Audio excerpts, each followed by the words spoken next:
Today, I want to share a story about what happened to my friend Jay. Please imagine that I am Jay as I narrate this tale.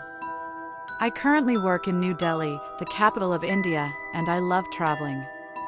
During my days off, I enjoy exploring various tourist destinations across India. With about a week of travel time available, I decided to visit a particular village. This village is located in the Rajasthan state of India and was established as a fortified town during the Mughal Empire in 1573. Approximately 150 years later, the village became a ruin due to war and famine, and now it remains as a walled village ruin site. However, it is said that ghosts appear in this place at night, and mysterious phenomena have been observed. Among Indians, it is known that if you spend the night in Bangar village, you cannot return alive. Currently, this place is a deserted city where no one lives. People who visit Bangar are only tourists who come to see the architectural structures. After sunset, no one was allowed to stay inside the village, and even the caretakers managing the site didn't leave the management office located 1 kilometer away.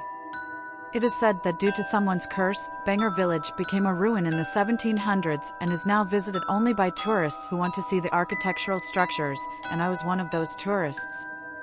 Rather than the buildings, I became interested in the curse story passed down through generations, so I decided to explore Bangar village.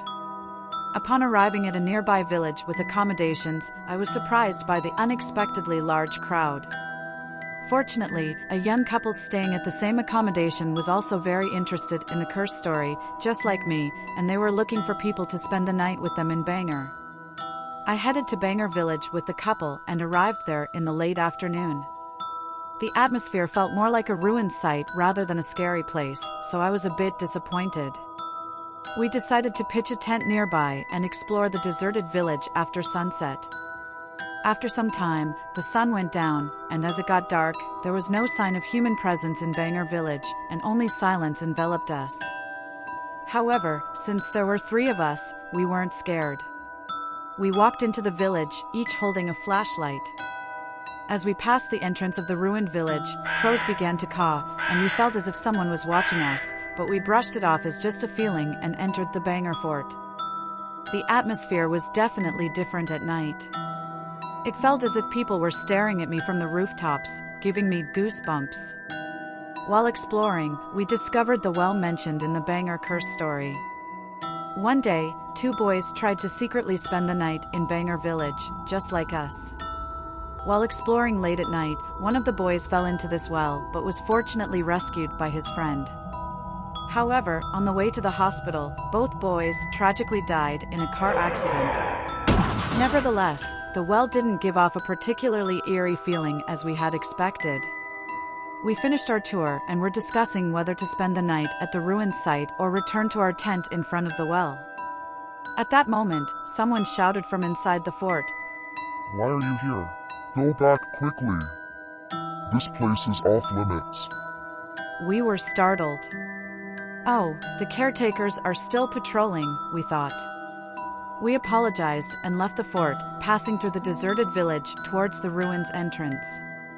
We arrived at the ruins entrance in a daze and headed towards our nearby tent. However, the tent we had set up was nowhere to be found, and the empty lot where it had been was now filled with dense undergrowth, leaving no room to step.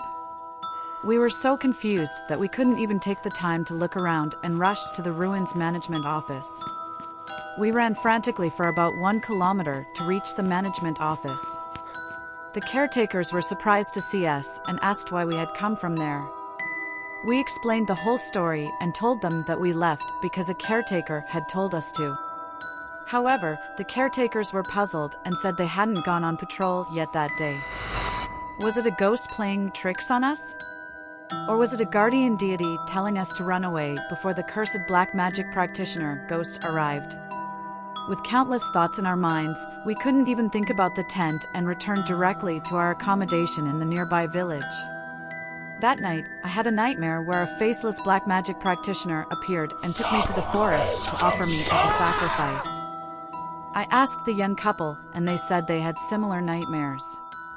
The very next day, I returned to my home in New Delhi. I had the same dream for about a week, and although I didn't have it afterward, I have been feeling constantly sore and fatigued since that day. I tried to contact the male member of the young couple, but I haven't been able to reach him since then. After this incident, Jay no longer visits places that are said to be cursed or haunted by ghosts. I advise you all to avoid visiting places with scary stories or curses, if possible.